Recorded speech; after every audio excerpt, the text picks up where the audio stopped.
എല്ലാവർക്കും ഈസ്റ്റർ ആശംസകൾ.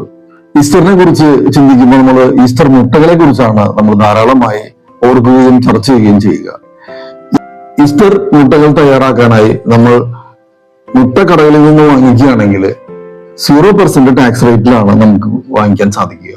കാരണം GST പ്രകാരം അഗ്രികൾച്ചർ പ്രൊഡക്റ്റ് ആയിട്ടാണ് അതിനെ പരിഗണിക്കുകയും അത് 0% ടാക്സ് റേറ്റിലാണ് ഇത് കൊടുക്കേണ്ടി വരുന്നത്. കോഴി ഫാം നടത്തുന്ന കർഷകരുടെ ഇൻകം അഗ്രികൾച്ചറൽ ഇൻകം ആയിട്ടാണ് പരിഗണിക്കുക.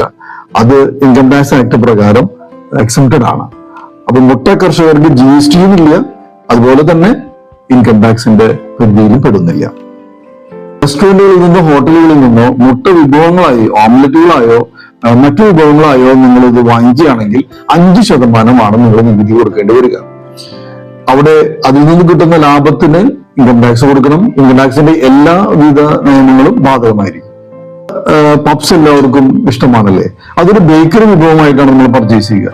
നേരത്തെ GST ആക്ട് പ്രകാരം 12% നികുതിയായിരുന്നു മുട്ട ബേക്കറിയിൽ നിന്ന് വാങ്ങിക്കുന്ന മുട്ട വിഭവങ്ങൾക്ക് നമ്മൾ കൊടുക്കേണ്ടിയിരുന്നത്. പക്ഷേ GST 2.0 വന്നതിന് ശേഷം 5% നികുതി നിരക്കിലേക്ക് ഇത് കുറയുകയാണ് ഉണ്ടായത്. ഈസ്റ്ററിന് നമ്മൾ ആർക്കെങ്കിലും ഗിഫ്റ്റ് ഹാമ്പർ കൊടുക്കാനായിട്ട് ആഗ്രഹിക്കുന്നുണ്ടെങ്കിൽ നിങ്ങൾ ഗിഫ്റ്റ് ഹാമ്പർ വാങ്ങിക്കുമ്പോൾ അതിനെ ഒരു മിക്സഡ് സപ്ലൈ ആയിട്ടാണ് പരിഗണിക്കുക. ഇതിൽ ഉള്ള ഏത് പ്രൊഡക്റ്റിനാണ് ഏറ്റവും കൂടുതൽ ടാക്സ് നിരക്കുള്ളത് ആ ടാക്സ് നിരക്കായിരിക്കും മൊത്തം ഹാമ്പറിന്റെ പ്രൈസിന്റെ ടാക്സ് ആയിട്ട് ഈടാക്കുക. പുതിയ ടാക്സ് അറിവുകളുമായി വീണ്ടും കാണുന്നത് വരെ നന്ദി.